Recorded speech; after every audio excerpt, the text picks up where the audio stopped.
Deputy Speaker, we actually received those cast-iron assurances from the party opposite. In fact, the then Shadow Chief Secretary to the Treasury said when pressed on the winter fuel payment, and where is he is a good question to ask, that the Labour Party had no plans, I quote, no plans to do anything in respect to the winter fuel payment. And indeed, Labour candidates up and down the country gleefully pointed to their manifesto as having no mention of doing anything on this particular matter. But look, Madam Deputy Speaker, within a matter of a few short weeks, what has happened? What happened to integrity? What happened to transparency? It went out of the window. Broken promises already. That special contract that they sought to have with the British people based on integrity and decency smashed into a million pieces. And what is the impact of these measures? Well, to a degree we don't know, and I will come on to that, Madam Deputy Speaker. But what we do know is that 9 out of 10 pensioners will lose the winter fuel payment, up to £300, at the most difficult time of year for millions of them, at a time when the energy guarantee, the price cap, is going up by 10%. And the suggestion from the members opposite that somehow this is just the wealthy that are affected, the millionaires. Far from it. 2/3 of those pensioners who are living below the poverty line will have this benefit removed. Shocking.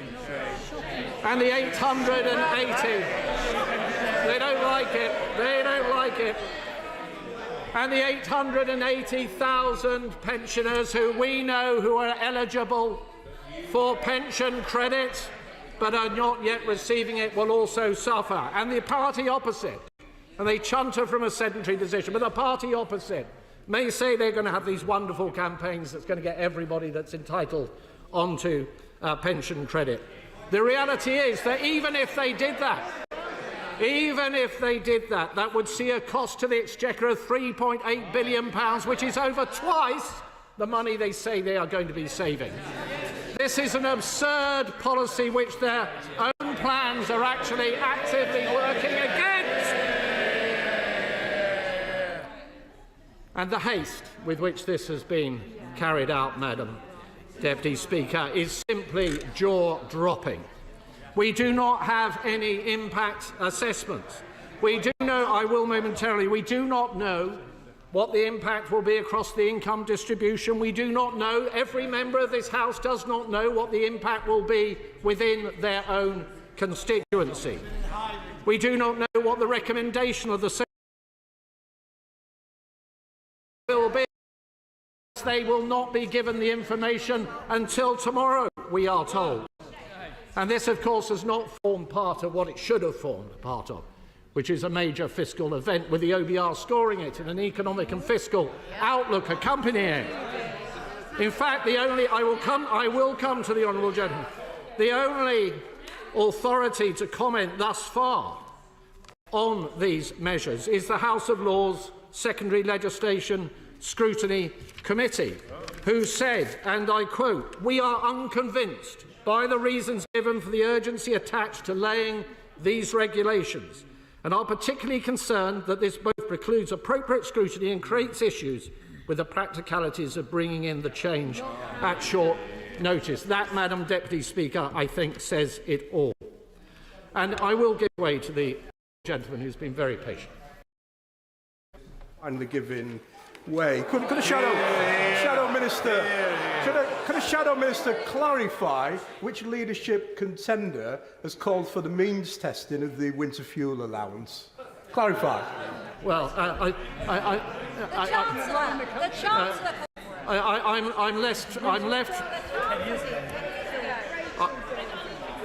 I'm left feeling, Madam Deputy Speaker, that intervention was barely worth the wait, I'm afraid. So, Madam Deputy Speaker, the fact that we even have a debate today is near miraculous, given the resistance from the party opposite. It is, of course, because of the scrutiny that this side of the House, this Conservative Party, is providing to this government. We know also the petitions that have been railing against these measures. Silver Voices, 100,000 people. 38 Degrees, a third of a million. Age UK, over 500,000 people calling on this government to think again. The press, particularly the Express newspaper, doing such a sterling job in bringing these matters to the attention. And even the trade union movement, Unite, pointing a finger at this government and saying it is picking the pockets of pensioners. I give way to my honourable friend. I'm grateful to my right honourable friend for giving way. I think it's the sense of disappointment. Yesterday we had the Health Secretary dragged in here because we have a multi-million-pound making consultant in the health industry wandering the corridors with access to papers. Today we have pensioners betrayed. And does my honourable friend agree, right honourable friend agree, that when people voted Labour, they thought they were getting change. They thought they were going to get transparency. They were promised higher standards. They are getting the opposite. I thank my honourable friend for his very appropriate intervention. He is, of course, right. The only thing that is surprising is how remarkably quickly this has all fallen apart. Now, Madam Deputy Speaker, the government, of course, will take no responsibility for what has happened. They will blame us with this fictitious black hole. And the leader of the House, and I invite anybody on the opposition side to support her in this assertion, has suggested that this measure was necessary in order to avoid a run on the pound. A run on the pound. It's just as well, Madam Deputy Speaker, they're not in charge of the economy, or we might end up in a real mess. I'll give way to the honourable lady. Thank you for giving way.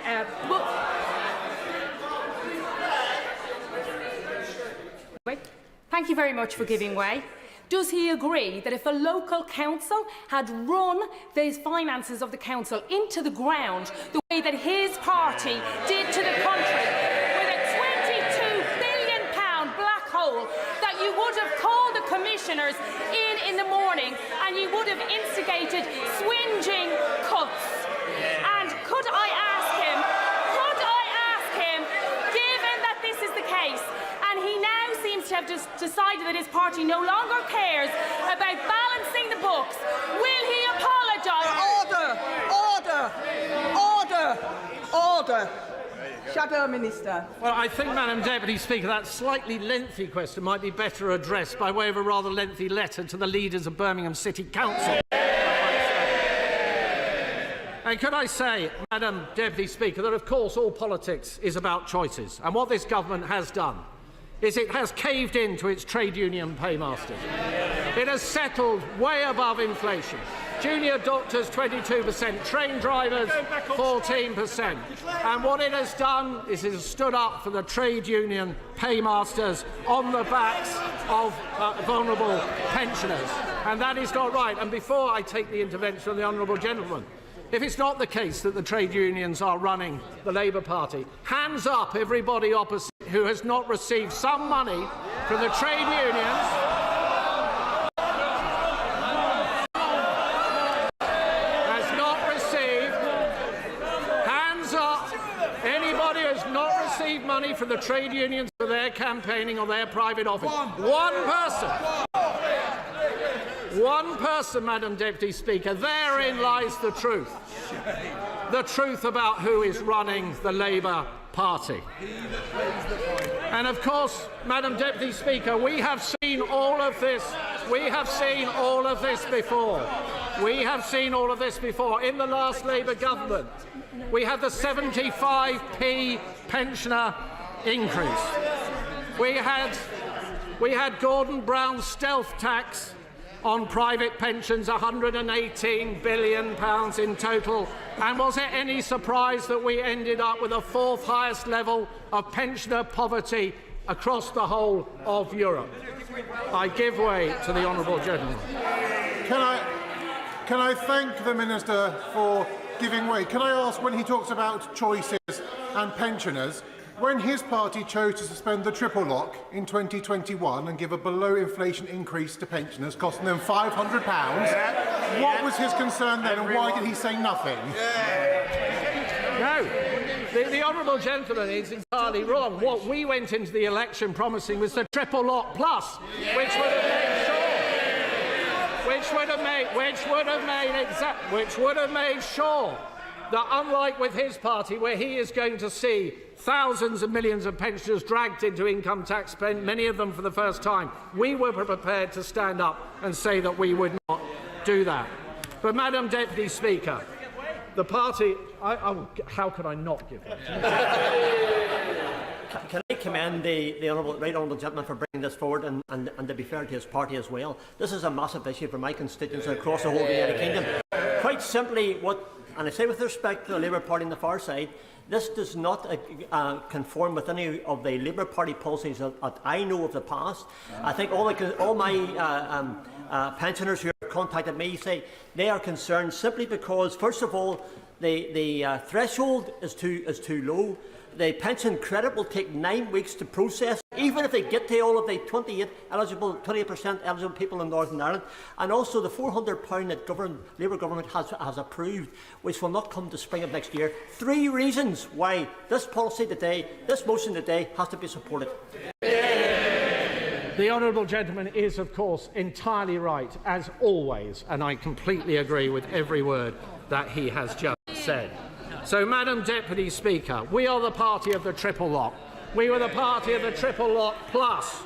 We were the party that has raised the state pension by £3,700 since 2010.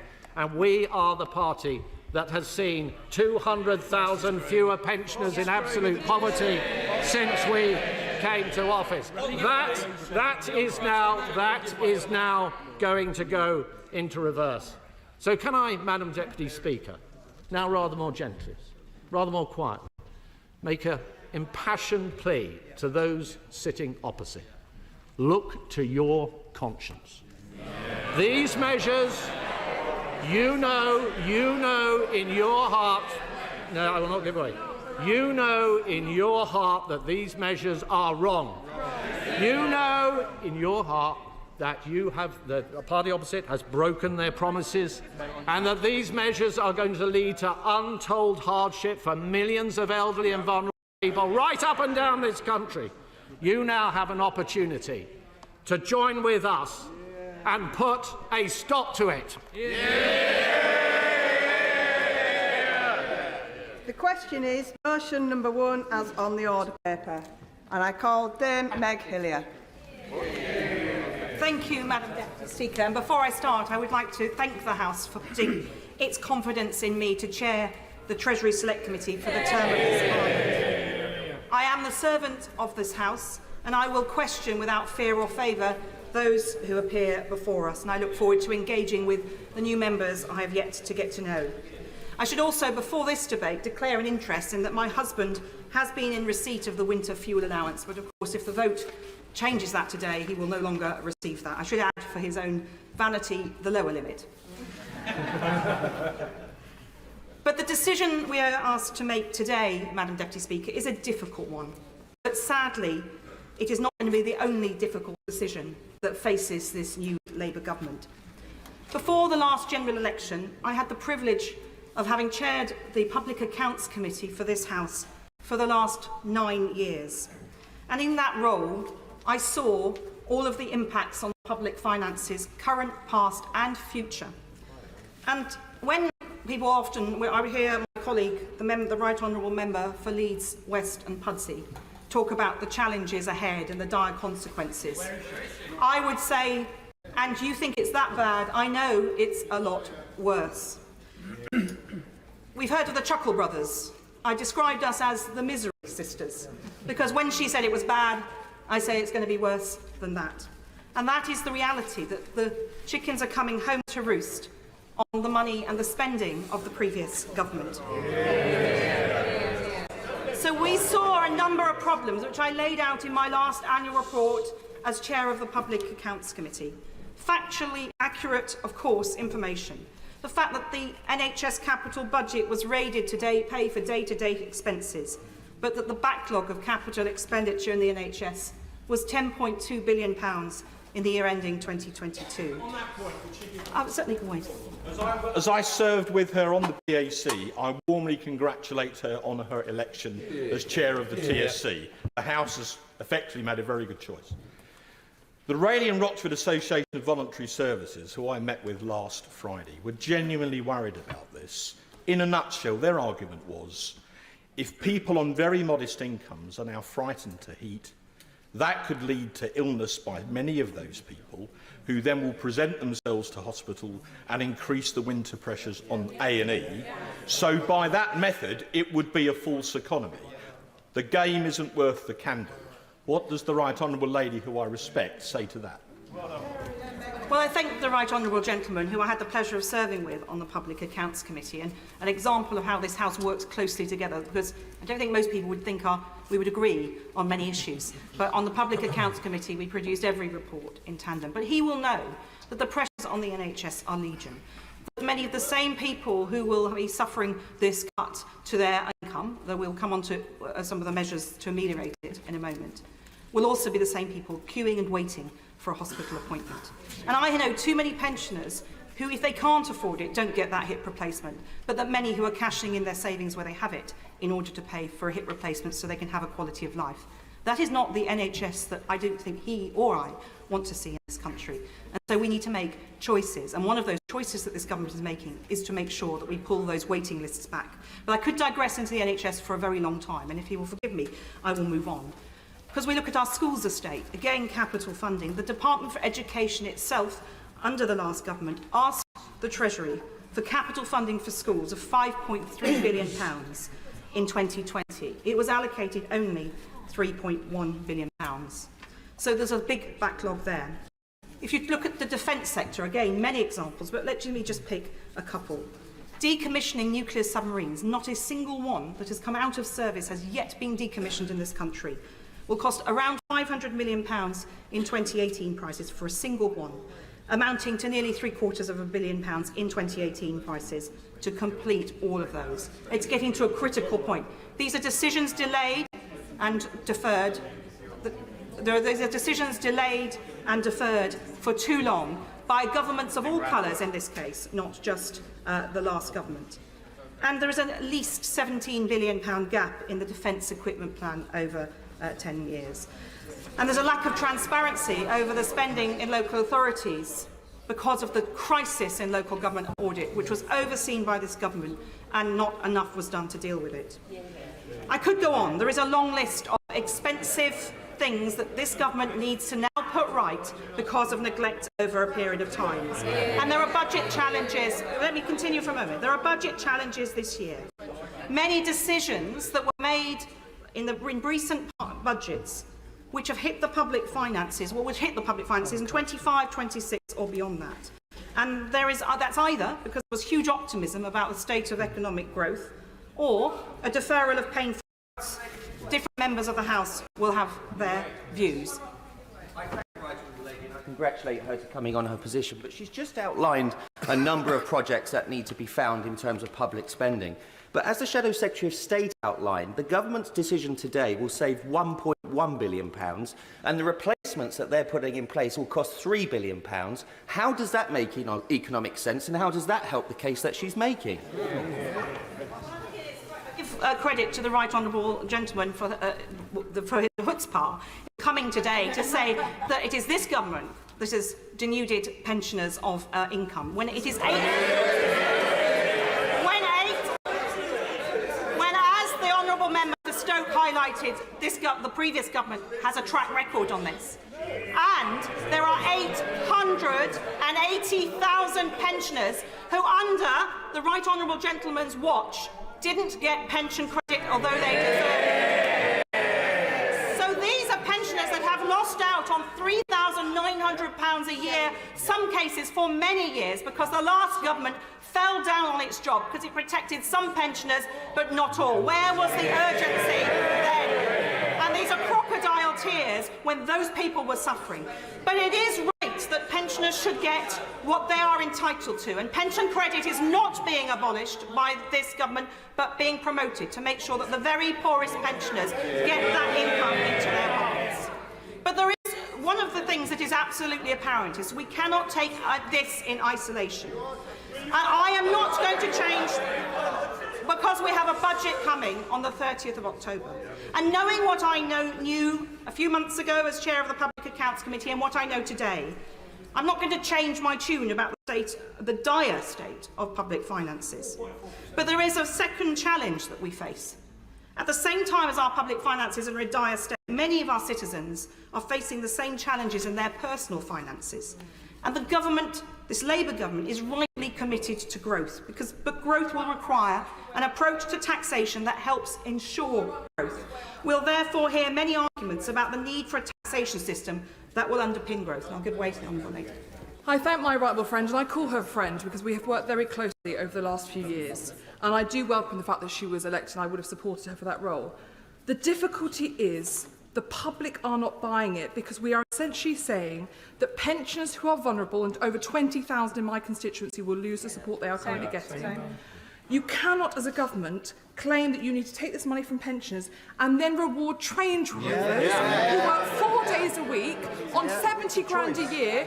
This is the difficulty. So how is she explaining that to her constituents? Because I haven't been able to give an answer.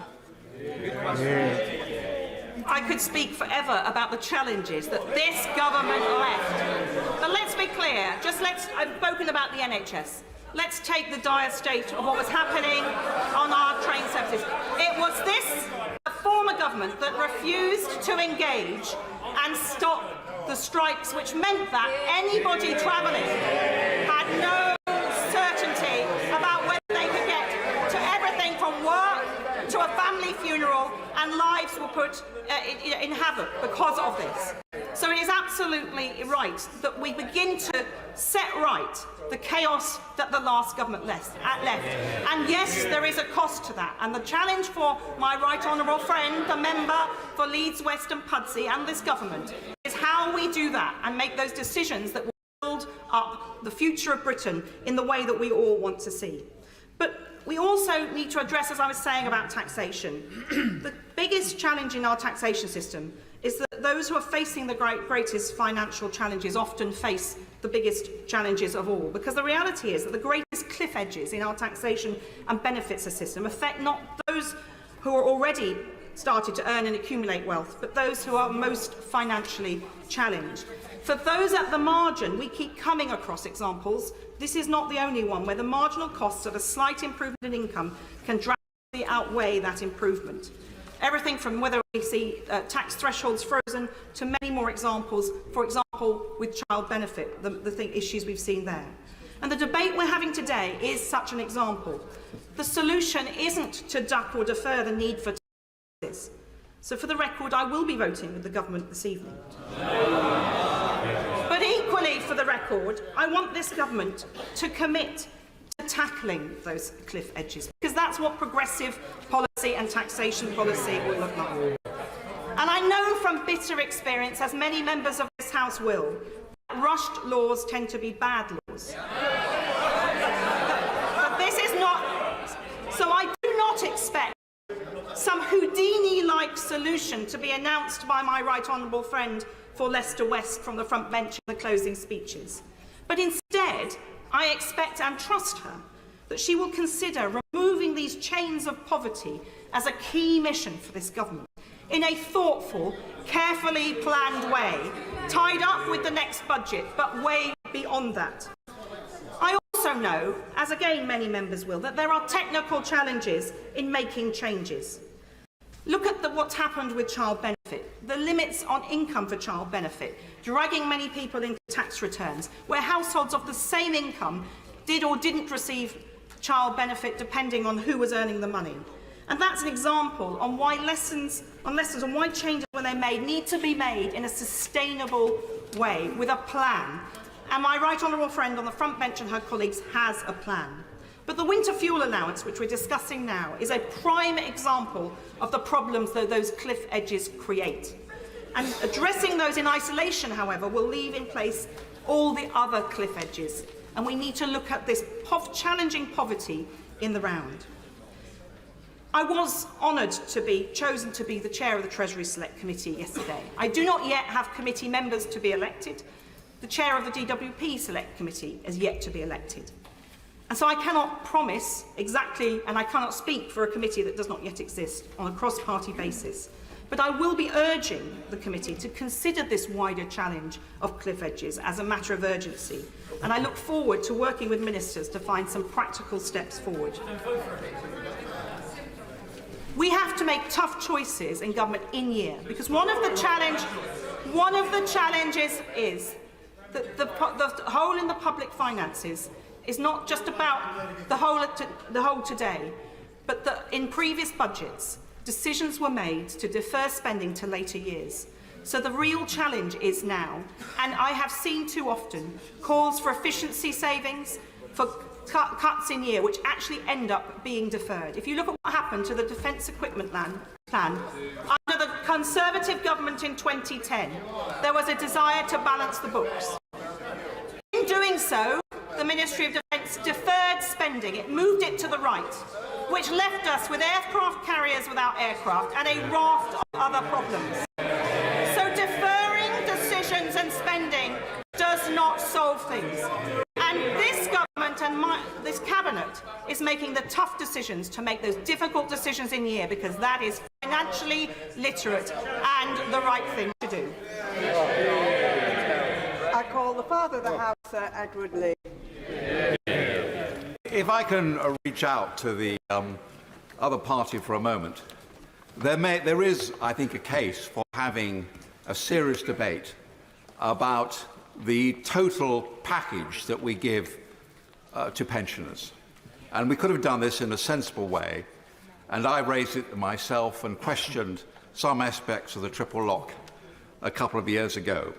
It's a very difficult debate, but I do understand that the total package paid to pensioners as a proportion of gross national product must not keep increasing every year, because that is the way ultimately to bankrupt the country. And we need to have a social contract between older people like myself and younger people, particularly in terms of house building. I understand all that. That is a debate we should have been having today, and we could have combined as a House to have it and to protect the public finances. But this is not the debate that we are having. We are debating the action of a government which has not just gone against a manifesto commitment. There was no manifesto commitment to do this. They actually gave a specific promise that they would not do this. And this surely is a question of public trust, an absolute guarantee. And this is why I think people are so upset. Now, I know that some people will say, and here I declare an interest, why should somebody like me receive the winter fuel allowance? All right, let's have a serious debate about that.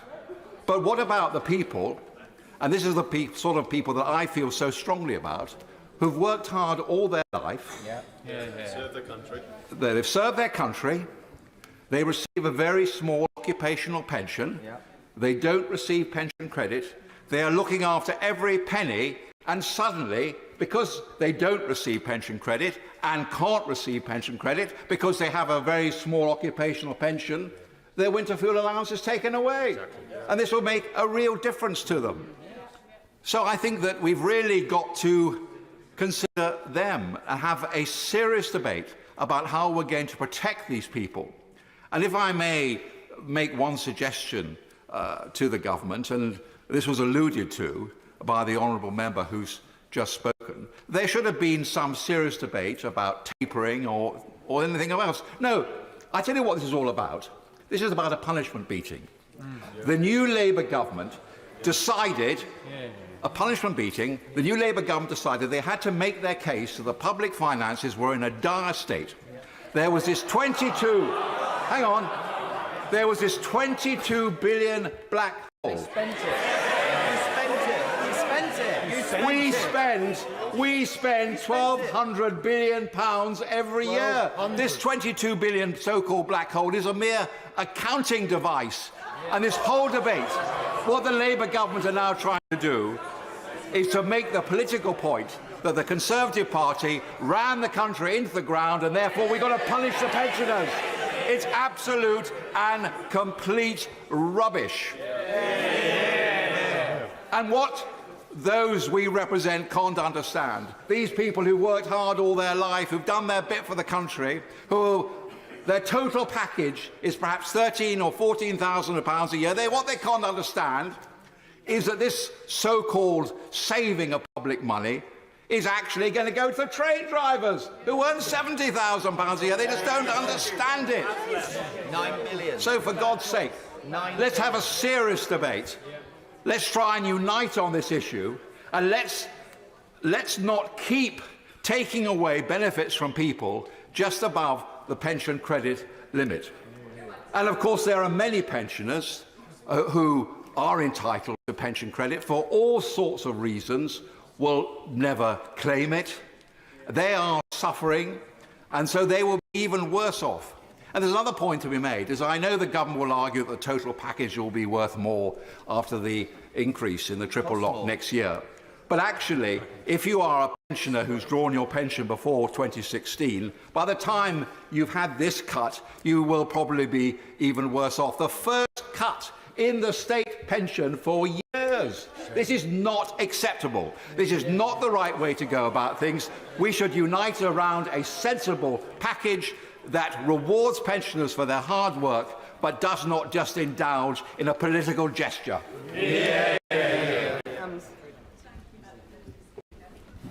I recognise the serious economic context for the debate today.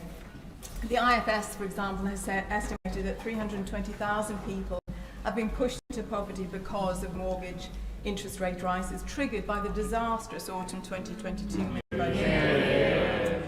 And of course, there were many unfunded policies that the then Prime Minister made.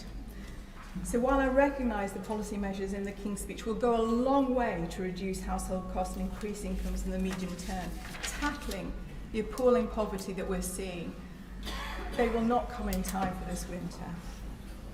I'm proud that Labour continue with the triple lock on pensions, something that will be worth an estimated £460, an extra £460, but this won't happen until next spring. The setting up of a new energy production company, Great British Energy, again alongside making homes more efficient, is a fantastic initiative, but it will contribute to our net zero targets, reduce the energy bills for millions. But again, this won't be in time to offset the 10% increase in energy bills this winter. I support our focus about growing our economy, but again, this will not happen overnight. The Joseph Rowntree Foundation estimated in their report earlier this year that there are 2 million pensioners living in poverty, about 1 in 6 of all pensioners. In areas like my Oldham constituency, poverty rates are much higher. We have 1 in 2 children living in poverty. And from the figures, we estimate that that will also be the same for pensioners. We know that 4 in 10 older people in Oldham East and Saddles have a disability, and almost half have a long-term health condition. We also know that even before the escalation of energy costs, over 1 in 6 households were living in fuel poverty.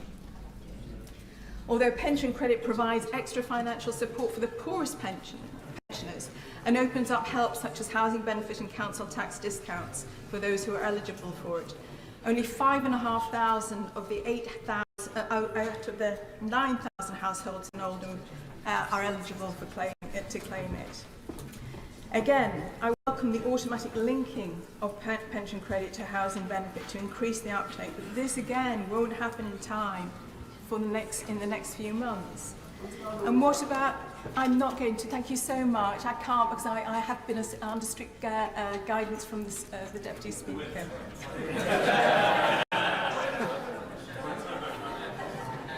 1 in 3 pensioners living in poverty are on private rented, in the private rented centre. So what are we going to do about that?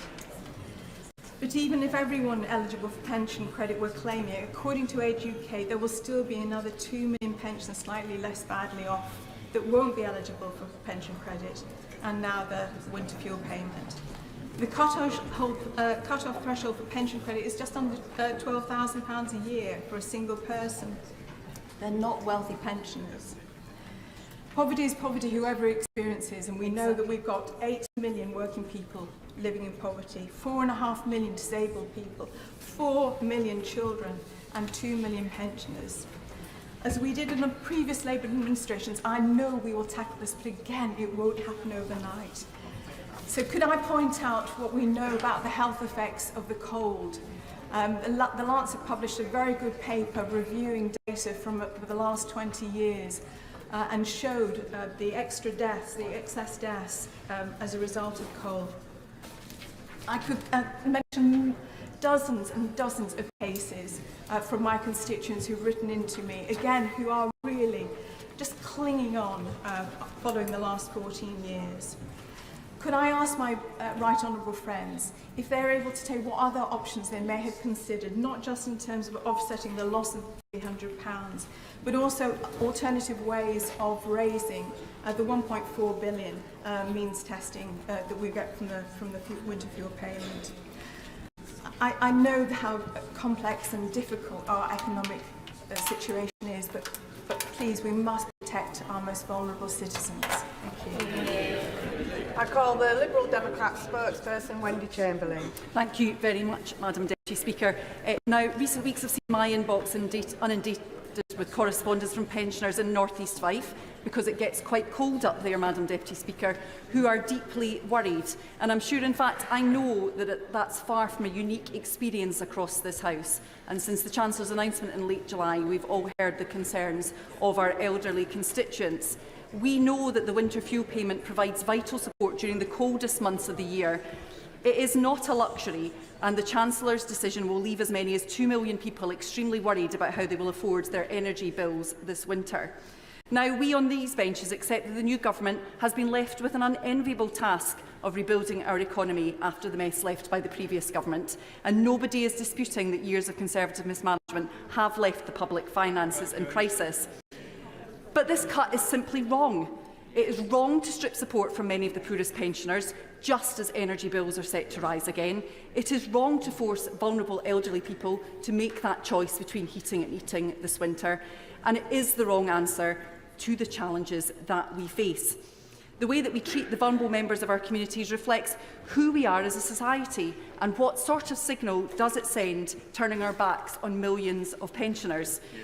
In addition, I've campaigned consistently for unpaid carers since my election, as indeed has my party and our leader, the Right Honourable Member for Kingston and Surbiton. Now, census figures, with the proviso that Scottish census data is still awaited, suggest that there are almost 1.4 million people across the UK aged over 65 who are providing unpaid care. And although Carers UK await data on how many will lose the winter fuel allowance, we know that these carers and those that they care for are some of the most vulnerable in our society. I'm happy to give way to my honourable friend. I thank my honourable friend for giving way.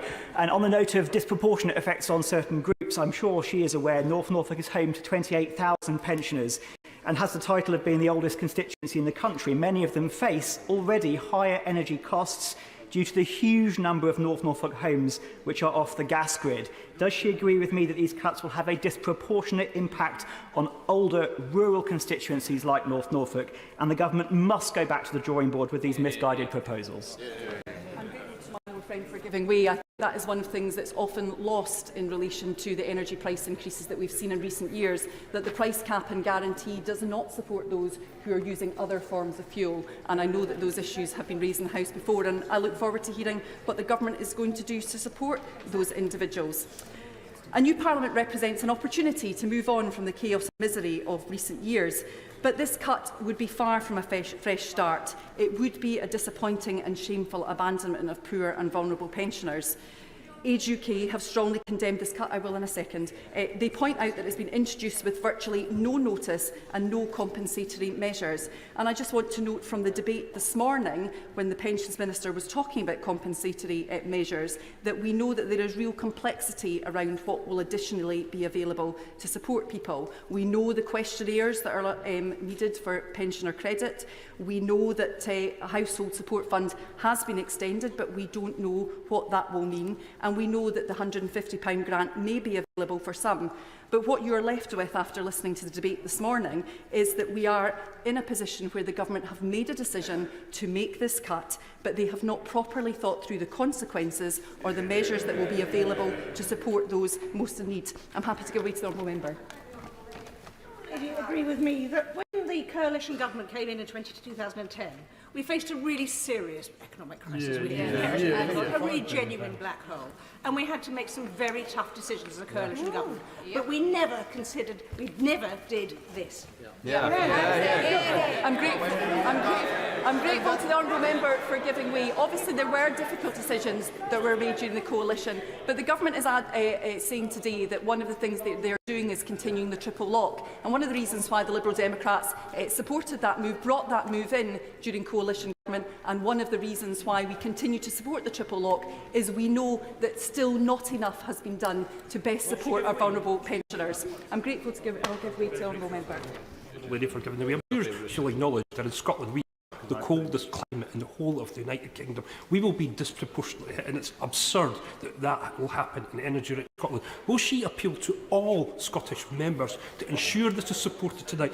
And I'm sure constituents right across Scotland will be watching very carefully how Scottish members of Parliament vote tonight. So will she encourage them to vote with us this evening? To the honourable member for his intervention. I think we all know that geographical disparities exist, not only in terms of how cold parts of the country are, but also in relation to the differing energy costs that different communities face, not just in terms of those different rates, but also because of different means of fuel. I mean, we are obviously, I'm standing here, we will be supporting the official opposition's motion tonight, and I hope other MPs across this House do so.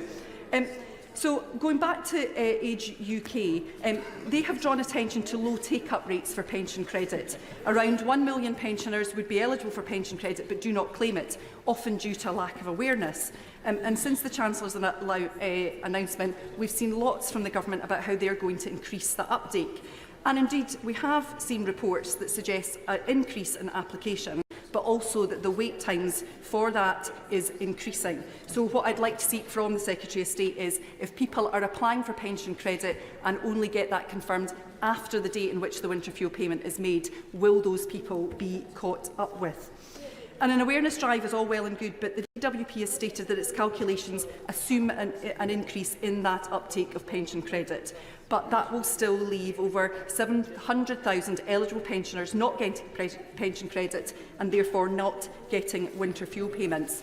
And those of us in the last Parliament will remember numerous drop-ins and dear colleagues to outline the steps that the then government was taking to encourage pension credit uptake and what MPs themselves would do. I certainly remember writing regularly in my local newspaper column to outline how people could apply. But the reality is the numbers of people uptaking pension credit is stubbornly stuck at 70% ceiling. I'd be really interested to know what this government is going to do that will be radically different in order to increase this. And the government's rationale is that this cut will save an estimated £1.4 billion by means testing the winter fuel payment. But have they made an assessment of what that saving would be if they fulfil that other stated aim of making sure that all those eligible for pension credit claim? Is there not a fundamental contradiction at the heart of this measure today? How can the government aim to boost pension credit on the one hand while aiming to maximise the fiscal savings that it is making through this cut? What will it cost to increase the take-up rate?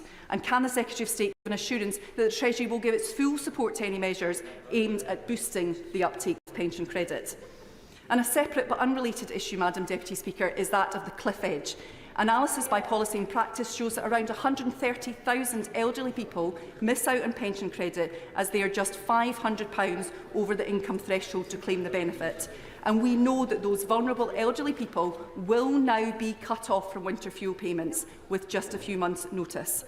And that leaves me feeling, Madam Deputy Speaker, that there is cruelty at the heart of this cut. These vulnerable pensioners who have spent years struggling under the Conservative cost of living crisis are now faced with a double hit, an increase in the energy price cut from the 1st of October, alongside being stripped of those winter fuel payments. It is important that we do not forget that energy costs are much increased than they were from a few years ago. So arguably a winter fuel payment is needed more than it ever was. This House has an opportunity today to do the right thing and protect those vulnerable members of our society. So Liberal Democrats will be supporting this motion and opposes the move to strip pensioners of that support. And I hope other members will do the same. Members will have seen that there's a lot of interest in this debate, so I am going to impose a clear 3-minute time limit from now on. Anna Dixon. Madam Deputy Speaker. I'm pleased to have the opportunity to speak in this debate on changes to winter fuel allowance. I, like many of my colleagues on these benches, have been contacted by constituents who are worried about the impact of these changes. But I also bring 25 years of experience of working on public health and older people, latterly as Chief Executive of a national ageing charity. And during this time, I came to understand the impact of cold and damp homes on the health and well-being of older people and the challenges of addressing pensioner poverty. So let's be clear. With those pensioners up and down the country who will be losing their winter fuel payments this winter, where the ultimate responsibility for today's decision lies. Not with the member for Leeds West and Pudsey, but with the member for Godalming and Ash and his party. It turns out they were pursuing a scorched earth policy, the NHS running on empty, costs of housing asylum seekers spiraling, and hollow promises on capital projects across the country, including in my own constituency. I know that the Chancellor and her colleagues have not taken the decision lightly to means test the winter fuel payments. Hard choices have to be made to put the country's finances back in order. So we know there are many pensioners who are going to miss out, and I worry that they're going to be left in the cold. In my constituency of Shipley, there are 1,160 people who are eligible for pensioner credit but not receiving it. I spoke to a resident in a sheltered housing scheme in Cottingley at the weekend. He didn't know if he was eligible and was not sufficiently mobile to attend a local community centre. So I do ask the Secretary of State to work with colleagues in MHCLG to urge housing associations and local authorities to support their residents to apply for pension credit and other benefits to which they may be entitled. The other group who risk being left in the cold this winter are those whose disabilities, conditions, or who live in cold and damp accommodation. We know that cold homes can cause and worsen respiratory conditions, cardiovascular disease, poor mental health, dementia and hypothermia. In 2019, the NHS spent at least £2.5 billion per year treating illnesses directly linked to cold, damp and dangerous homes. So pensioners are more likely to be living in poorly insulated homes, leading to a higher risk of fuel poverty. I'm worried about pensioners like Barbara in my constituency, a full-time carer, husband with dementia, having to spend more money because they're at home and because he is ill. So I would also urge my colleagues that given the crisis that the NHS faces, a result directly of the 14 years of funding pressure and cuts that the party opposite, that they work with colleagues in the Department of Health and Social Care to ensure winter planning guidance means the NHS tackles fuel poverty. Thank you. I call Esther McRae. Thank you, Madam Deputy Speaker.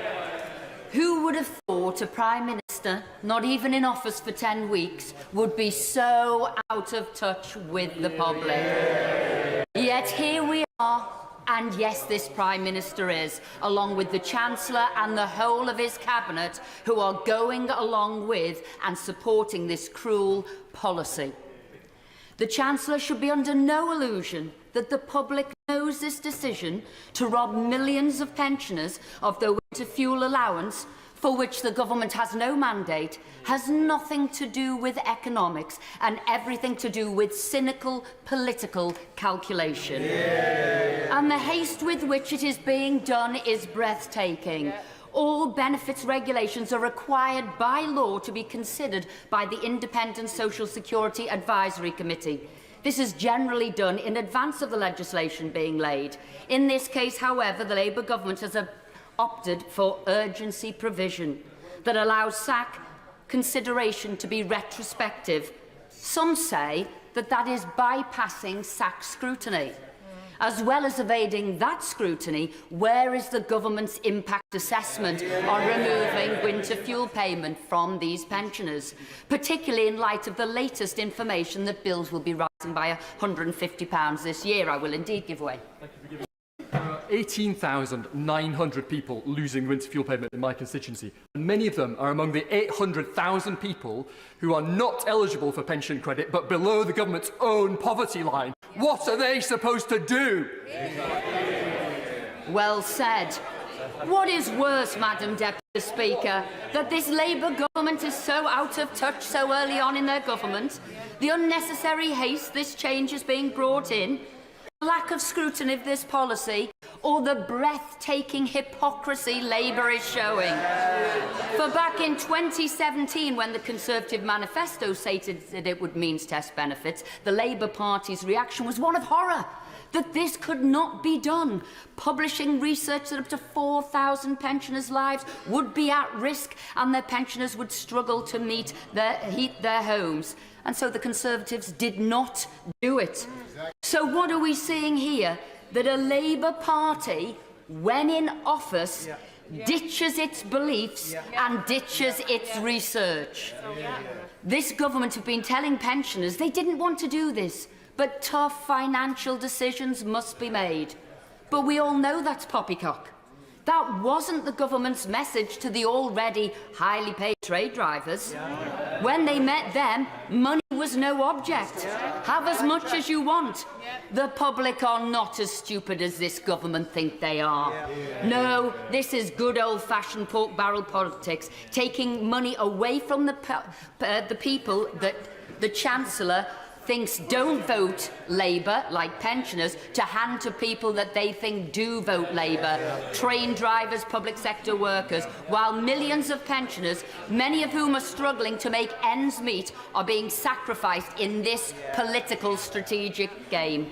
And by announcing the scrapping of the forthcoming and long-awaited cap on care costs, as well as laying the ground to remove council tax allowance for single people, Labour has basically declared war on pensioners, which will neither be forgotten or forgiven. Our pensioners deserve better than this, Madam Deputy Speaker. It's time Labour reverse this decision and restore the winter fuel allowance to all pensioners. Alex McNair. Thank you, Madam Deputy Speaker. And in the interest of brevity, I'd just like to associate myself with some of the remarks made by my colleagues on this side around the desperate financial legacy that we've been left and the nature of cliff edges within the benefit system. We should do better than have cliff edges in the future going forward. But let's remind ourselves that the subject of this debate is the opposition motion to not means test winter fuel payments, which, let's face it, means maintaining payments to millions of people who are quite happy, including members opposite, to admit they don't need it. Given the dire legacy, the fragility of the economy, the immediate need for in-year savings, this is an emergency measure, and all the other calls on public spending, I cannot see how that's the best use of £1 billion or more pounds. But at the same time, I know that many of my constituents on state benefits, on small private pensions, simply do not have the income to meet their everyday needs, and fear not just the winter cold, but every bill. Many have written to me with heartbreaking stories of everyday struggles just to maintain the very basic qualities of life. We've heard some mitigations, and we'll hear about more. That's including the fact, let's remind ourselves, that the poorest pensioners will retain the winter fuel payments. Let's remind ourselves that people just above the threshold can apply for household funding support through their councils. And my office are already, in Rossendale and Darwin, are already working hard with residents to make sure that everyone in need gets the support that they need. And we've already helped a number of pensioners onto the benefits they deserve and need. But at the same time, we need to recognise that none of these steps, including the winter fuel payment itself, address the fundamental issues of pensioner poverty. We have to ask how it is this country will be spending over £150 billion a year on pensioner payments, and yet millions of Britons who have done the right things all their lives, worked hard, paying in, are still living in deep poverty, unable to afford the most basic comforts. This is not something we should simply accept. Such deep pensioner poverty should be a national embarrassment. Successive governments have ducked to the issue. Winter fuel payments is one example of a sort of sticking plaster policy that sought to kick the can down the road, responding to a problem but never fully addressing it. It's poorly targeted, and for those who need it most, not nearly enough to make the difference. To truly address pensioner poverty with a fresh approach and be willing to challenge the assumptions of the past, we must deliver ambitious policies that target the causes of poverty, not just the symptoms. Insulation and lower energy prices through GB Energy are just two examples. But we can and must do so much more. But we can only deliver real change with an economy which is fixed and stabilised, and that's what this government is utterly committed to. Dr. Caroline Johnson.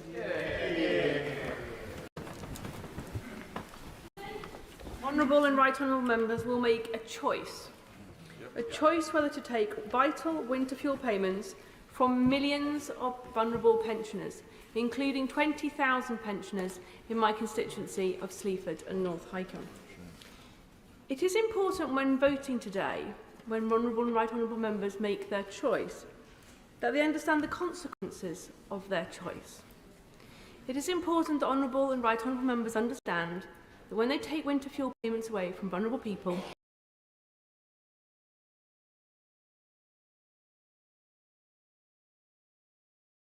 relatively low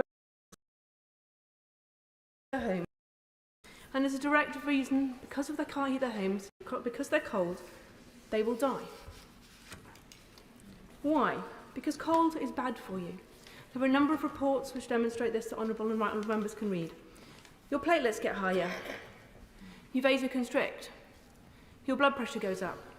This puts you at risk of stroke. This puts you at risk of heart attack. Your lungs become inflamed. This puts you at risk of pneumonia, a chest infection. It makes people with COPD more likely to suffer exacerbations and ill health. Studies have shown that your physical performance and muscle strength to take caps off things, to move, to walk about, are worse in people, particularly elderly people, who are cold.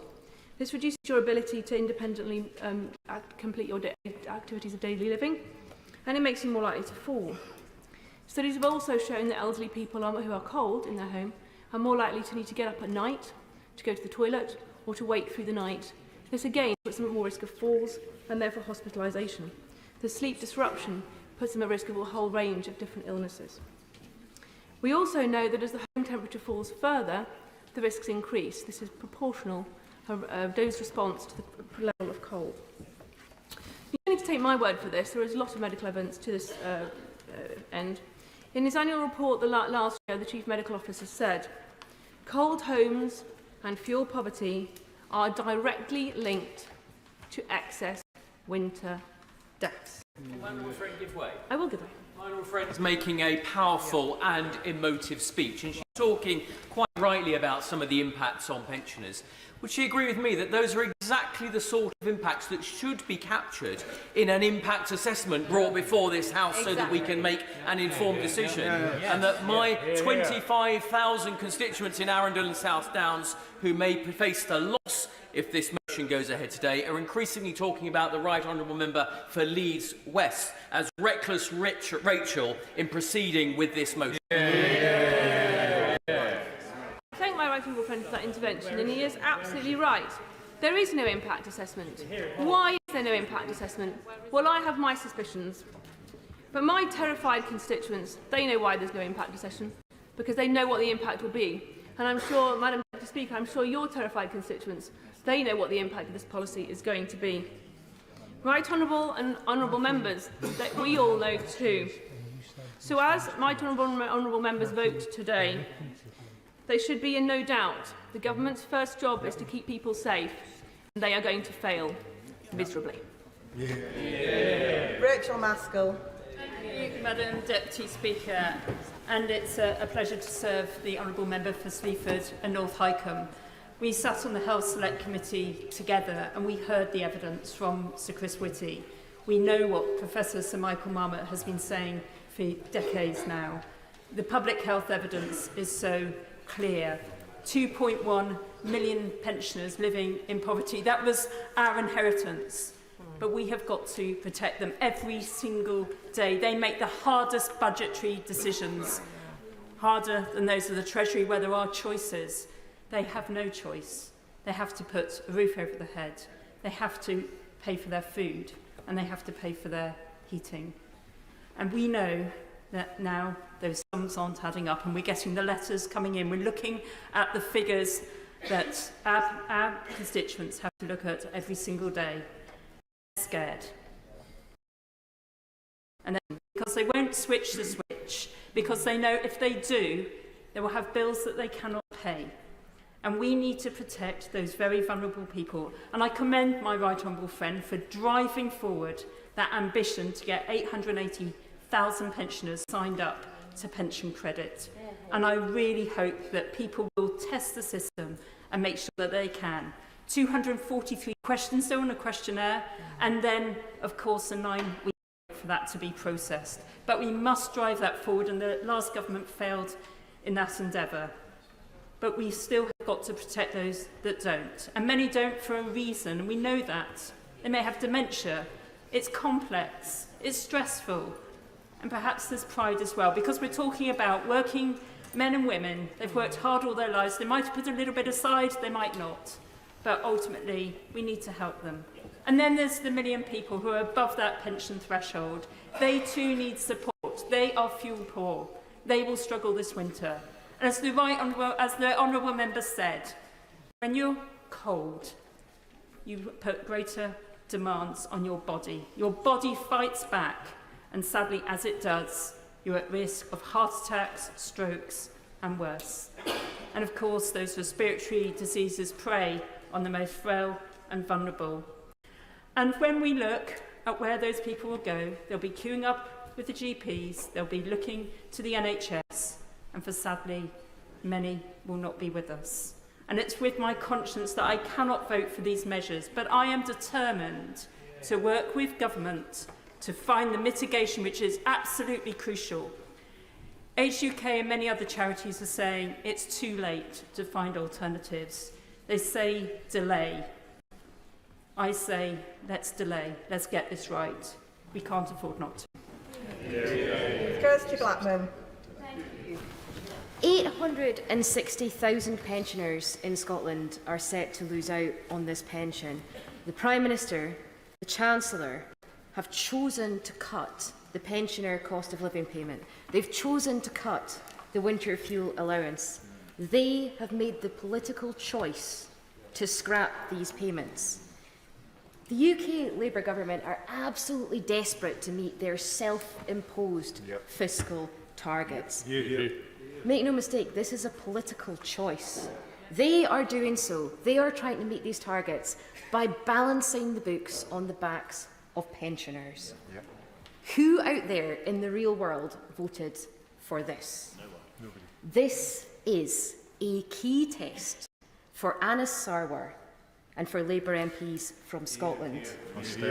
Anas Sarwar said, read my lips, no austerity under Labour. What's this? If that's what Anas Sarwar believes, if that's the platform he put to the people of Scotland, if that's what the Scottish Labour MPs were voted in on, how can they possibly back the government today? Who is the master of these Scottish Labour MPs? Is it the Prime Minister? Is it the Labour Party? Or is it the people who elected them, who put them here, who are going to go cold this winter because of their government's decisions? This is not the change, Madam Deputy Speaker, that people voted for. The UK government are trailing broken promises behind them. They're refusing to scrap the two-child cap. They are refusing to allow pensioners the money to heat their homes this winter. Madam Deputy Speaker, this is not what people in Scotland voted for, and they will be devastated if their Scottish Labour MPs support the government today. I call Neil Duncan Jordan. Thank you for the chance to speak in this important debate. I do so because for nearly 20 years I was an active campaigner in the pensioner movement, and I feel compelled to take part. But I come to this debate wanting to make it clear that the financial mess inherited by this government is a result of 14 years of austerity and financial mismanagement. And I also reject any suggestion that public sector workers are benefiting at the expense of pensioners. This is a crude attempt to divide working people. It's well known, and we should reject it as such. In the short time I have, I want to make the case for universalism as the cornerstone of our welfare state. We know the latest figures that 880,000 older people are eligible for pension credit but don't claim it. Means testing is supposed to target help at those who need it most, but those who need it most are those who don't claim it. And for decades, successive governments have talked about needing to improve take-up, but even in its best year, the most it ever achieved was 67% take-up rate. Of course, some people don't claim it because they're unaware of what they're entitled to. But for most, they're wary of having to answer over 230 questions about their circumstances.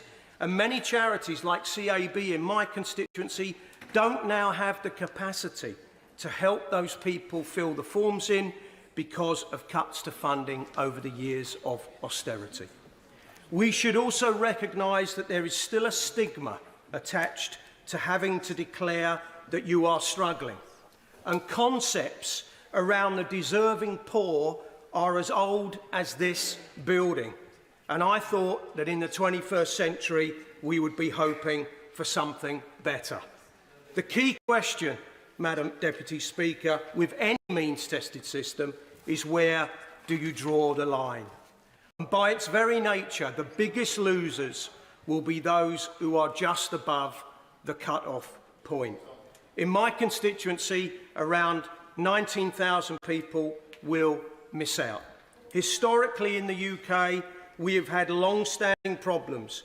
Poor housing, which are difficult to keep warm, one of the lowest pensions in Europe, rising energy costs and annual cold-related winter deaths among older people. I could go on, but I'm running out of time. So I urge the government to think very seriously about delaying this proposal and in its place putting forward a pensioner task force to look at ways in which we can tackle pensioner poverty in the UK. Thank you, Madam Deputy Speaker. I stand to speak on behalf of my 18,500 pensioners who will be affected by this. But before I speak on their behalf, I just want to commend York Central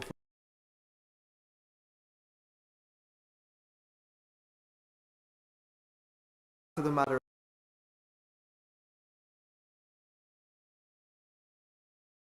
between and wrong. And those members who are defending this choice by the government, by the Chancellor, to make this decision on the backs of pensioners, just a sheer brass neck to go out there and defend this and this alleged black hole when they've paid billions to unions. They've paid billions to unions without any savings in return. The GB Energy, a shell company for £8 billion, the Climate Energy, over £11 billion, and then to say there's no money and we're going to do it off the £1.1 billion on the back of pensioners. I won't give way because I'm sure the lady will to participate in the debate later. But on the backs of the £1.1 billion on the pensions, they might be fooling themselves, but they're not fooling the British public. They're not fooling my pensions.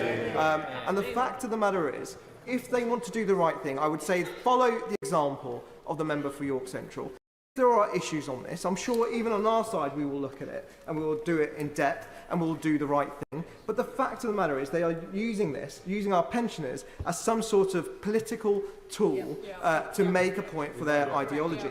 Just because the Chancellor stood up and found this alleged black hole and try and justify that. It's a horrible, horrible situation. I will not give way to the honourable member. I'm going to make some progress in the limited time that I have. And of course, there are many members on this side who are absolutely enraged by the fact that this is happening. And the party opposite talked about transparency. And yet there's been no full impact assessment on these measures. Where's the impact assessment? If you've got nothing to be afraid of, where is the impact assessment? Why did you not wait? Why did the honourable members not wait till the budget, Madam Deputy Speaker, the big fiscal moment? I've already said I'm not going to give way on the fiscal moment when there could have been adequate scrutiny, and so this House could have analysed this and seen the impact. 4,000 people are at risk of death. That's not my number. That's the number, the Labour Party's numbers. That's what they said in 2017. That's what you're voting for if you allow these measures to go forward. Do the right thing. Do not use our pensioners as a political weapon for your own ideologies. It's a horrible, horrible situation to put them in. The anxiety that these members are causing is absolutely outrageous, frankly, Madam Deputy Speaker. And they're really going to have to step up their game if they want to public that this is the right thing to do. John MacDonald. Thank you. When an issue like this has been so heavily whipped, it's very difficult, and I haven't got the eloquence to persuade people to vote another way, to be honest. And so I just want to make this as a personal statement, so my constituents know why I will be voting the way I do today. I agree with the government on so many points on this. One is the issue with regard to the inheritance. It is the most toxic inheritance any government has ever had. The second, actually I did a report last September which says the amount between 2010 now that we've lost is 80 billion, not 20 billion. The second thing is the black hole of the 20 billion. We sat here when we listened to a government making commitments they knew they would never have to fulfil because they knew they were going out of power. And I agree with the Prime Minister. Of course, I agree with the Chancellor of the Exchequer. We have to ensure that there's financial stability and we have to ensure that our income matches our expenditure. And I agree with the Prime Minister on this very principle, always have, that any burden should be placed on those with the heaviest shoulders. This is where I disagree. Because actually the heaviest burden isn't being placed on those with the heaviest shoulders. It's being placed on some of the poorest. And in my constituency, I have large numbers of people who aren't claiming pensioner credit, and I'll be out there like everyone else trying to persuade them to apply. But most of my voluntary organisations have been savaged by Tory council. We haven't even got the advice mechanisms left anymore. So there'll be, at best, I think we can get to 70%, maybe 75%, but there'll be 1 in 4 who won't be able to claim that benefit. Then I have large numbers of people who, for example, work at the airport, got a little pension at the end, and they'll be tipped into not even qualifying. And they're living in accommodation that these provided, which is squalor, to be frank, not insulated, living in cold, freezing accommodation. And they're the ones who are at risk, as the Honourable Lady has said, of going to hospital and not even surviving. And I just think we're in an unnecessary position when there's so much else we could be doing. We don't need to put it on the burden of the poorest. We need to make sure that those who can afford it can pay. So it means bringing forward redistributive tax measures, equalising capital gains tax, tackling the corporate tax relief issues that we have to confront, making sure that actually the city pays its way with a financial transaction. We don't have to be here. And I just hope people learn the lesson as we move towards this budget, not to put us in this position again, where we take a decision which is based upon, I believe, misjudgment, and certainly flies against everything I believe in as a Labour MP about tackling inequality and poverty within our society. I was not elected to impoverish my constituents and put them in this hard. So I regret voting for a motion put forward by these characters, but I will have to because there's no other mechanism. And I say to my people back in Hayes, I want to look at them in the face and say I did the right thing. Order. I call Secretary of State Liz Kendall. Thank you, Madam Deputy Speaker. This has been a really important debate about a serious issue with many heartfelt contributions. My right honourable friend, the member for Hackney South and Shoreditch, the new chair of the Treasury Select Committee, I think forensically set out the delayed and deferred decisions by the former government which have put such pressure on the public finances.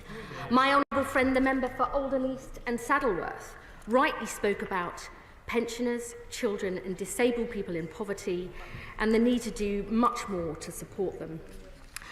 The Honourable Member for North East Fife talked about the crucial issue of pension credit uptake, what we're going to do that's different, and I will say more about that later, but I want to reassure her that the Treasury is fully behind the action that we are taking.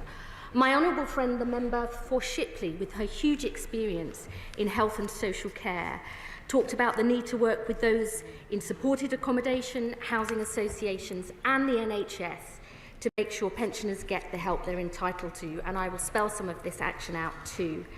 My honourable friend, the member for Rossendale and Darwin, made a strong case, I think, for targeting help on the poorest pensioners and the need to tackle the root causes of poverty, including insulating homes and bringing energy costs down. And my right honourable friend, the member for Poole, one of the many things he mentioned was the very long and complicated form for pension credit, which I have asked the Department for Work and Pensions to reduce to make it as simple as possible. But, Madam Deputy Speaker, I'd like to start by setting out why we have taken the difficult decision to means test winter fuel payments so they are no longer available to all pensioners, whatever their income, but focused on those in greatest need. Put simply, it is because we must fix the foundations of our economy as the first step to rebuilding Britain and making the changes our country desperately needs. And because when money is tight, our priority must be to target resources on those who need it most. Now, members opposite don't want to be reminded of their record and the state they left the country in. But their economic failure and reckless decisions left a £22 billion hole in the public finances this year, a £6.4 billion overspend on the asylum system, a £2.9 billion overspend in the transport budget, new roads, hospitals and train stations announced as their policy but not budgeted for, one unfunded commitment after another, and the reserves spent 3 times over, spending like there is no tomorrow with no thought for the consequences today.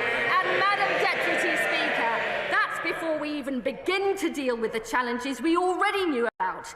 NHS waiting lists at 7.6 million, over 1 million waiting for a council home, a totally broken prison system, and over 4 million children growing up poor. Of course, members opposite want to deny this is the case, but the Office for Budget Responsibility is crystal clear.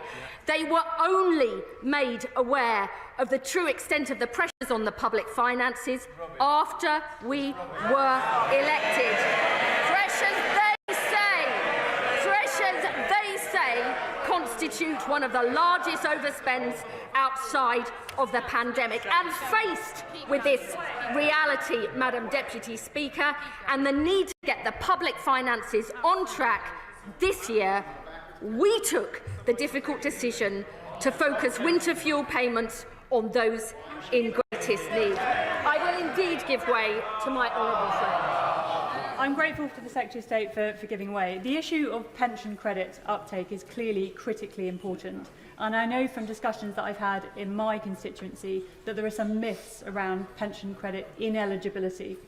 So will the Secretary of State please confirm the efforts she is making on pension credit uptake, and does she agree with me it's vital we ensure that everyone that is eligible for pension credit receives it?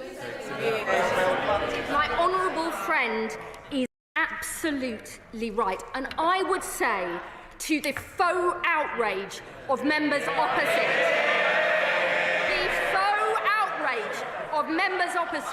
who left 880,000 pensioners, the very poorest, not getting the pension credit they're entitled to. And I would urge all honourable members to work with us and their local councils to make sure pensioners get the money they are entitled to. As my right honourable friend, the Chancellor and the Prime Minister have said, this is not a decision we wanted or expected to make. But when we promised we would be responsible with taxpayers' money, we meant it. Because we know what happens when members opposite played fast and loose with the public finances. Working people and pensioners on fixed incomes paying the price with soaring interest rates, mortgages and inflation. I will give way to the former chair of the I would like to thank the Secretary of State for giving way. Will she confirm from the dispatch box that if every pensioner who is eligible for pension credit takes it up, that the cost to the Exchequer will actually be substantially more than the savings from axing the winter fuel payment? I would ask the honourable lady, is that why members opposite never took the action needed to increase pension credit uptake? We take a different approach. And I would say to her that all of the savings the Chancellor has announced take into account that increased uptake that we want and we intend to do. And this, Madam Deputy Speaker, when money is so tight, it cannot be right that all pensioners receive a payment worth £200 to £300 a year, whatever their income, including some of the wealthiest pensioners. Now, many honourable members, I will give way to the honourable chair. For giving way and having this opportunity at this late stage of the debate to speak on behalf of the people of Northern Ireland. Not in our name, Secretary of State. This is a political choice, and irrespective of the debate back and forth between yourselves and the opposition, it is not for us. It is not right, and this measure is a measure of shame.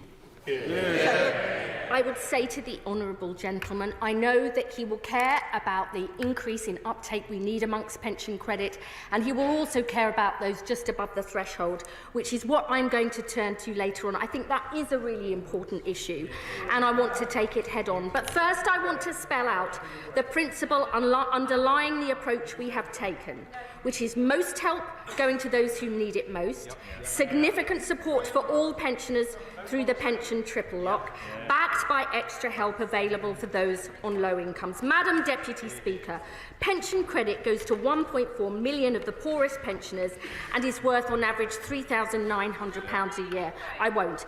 But the truth we had to confront comes to office is that up to 880,000 of the very poorest pensioners are not even claiming the pension credit they're entitled to. That is a national scandal. And we are determined to make that change because the last government did nothing to properly tackle this issue. Indeed, in 2012, they promised to merge housing benefit and pension credit, which we know would significantly increase uptake, yet when I arrived in the department, I learnt it wouldn't happen until 2028, a decision that was taken on their watch. This is completely unacceptable, and unlike the Conservatives, this is something we will change. I'll give way to my honourable friend. I thank the Secretary of State for giving way and welcome the increased measures to target those 886,000 that haven't had pension credit because of the people over there when they were in 14 years of government. But there are people who do have legitimate concerns about the low level of threshold, hard-working people that have tiny pension pots. What mitigating measures is the Secretary of State going to put in place? I will come to this point in a moment about the extra help for those just above, but I want to spell out what we are doing on pension credit. We have done more to increase pension credit uptake in the last 2 months than members opposite did in 14 years. We've written to all local authorities to ask them to identify eligible pensioners, including by sharing data. We're joining forces with Age UK and Citizens Advice to make sure pensioners check and apply. We've launched a major awareness campaign, continuing right up until the deadline to apply on December the 21st, and yes, that will be backdated by 3 months, backed by 450 extra staff to ensure claims are processed as quickly as possible. The Deputy Prime Minister Labour is working with housing associations and supported accommodation providers so their residents know what they're entitled to. I'm working with the Health Secretary to ensure frontline NHS staff can signpost older patients who may be housebound because of disabilities and chronic conditions. And for the very first time, we're writing to all pensioners on housing benefit who are potentially eligible, to encouraging them to claim, something the Conservatives never did. And in the longer term, because the only way to guarantee uptake is to make the whole process more automated, we'll bring forward the merger of housing benefit and pension credit, which members opposite never did. Madam Deputy Speaker, this is the extra help for the poorest we are determined to deliver, but it's built on the bedrock of support for all pensioners through our commitment to the pension triple lock. A triple lock that has seen the new state pension increase by £900 this year, £970 the year before. And our continued commitment to the triple lock means the new state pension is forecast to increase by a further £1,700 over the course of this Parliament, including, if today's ONS figures are confirmed next month, an extra £460 from next April. I'll give way to you. I thank my right honourable friend. When Gordon Brown introduced pension credit and lifted 1 million pensioners out of poverty, in the teeth of opposition of that party opposite who opposed pension credit, let's remind them they did, he also introduced something called savings credit. Savings credit was specifically targeted at those pensioners who saved for their old age with a small savings pot and a second pension. What happened in 2016? The party opposite scrapped it. So does she not agree with me that we shouldn't listen to the crocodile tears of the party opposite? I couldn't have put it better myself. The faux outrage from members opposite about those just above pension credit threshold, when it was their former Tory Chancellor George Osborne who took a red pen to it, meant its value decrease and has created some of the problems we're now having to deal with. Madam Deputy Speaker, there is much more we're doing to help low-income pensioners, including those just above pension credit. The Warm Homes discount of £150, the Household Support Fund, which we've just extended with £500 million of additional funding, which councils can use to help low-income pensioners. Our Warm Homes plan to tackle the root causes of fuel poverty, and because the only way to really control energy bills is through cheap, homegrown energy, we've already legislated for Great British Energy. This is the difference a Labour government makes.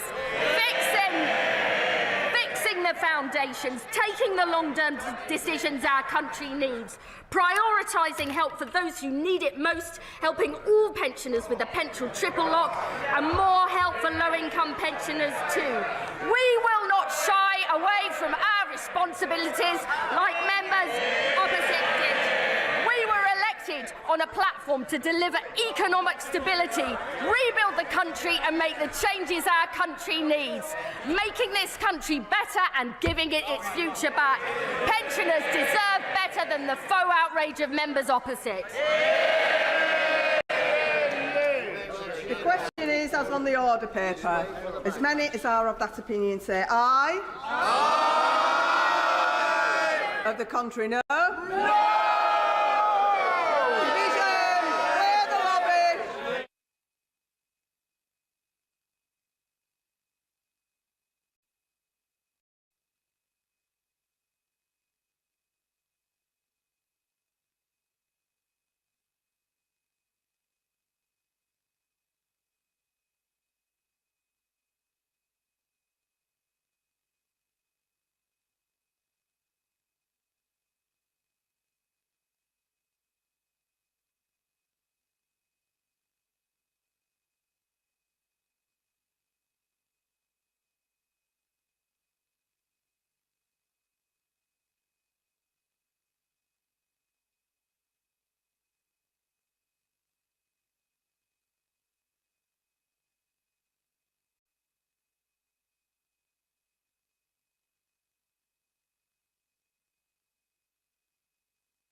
The question is, as on the order paper, as many as are of that opinion say aye. Aye. Of the contrary, no. No. Tellers for the ayes, Rebecca Harris, Louis French. Tellers for the noes, Christian Wakeford, Anna McMorrin.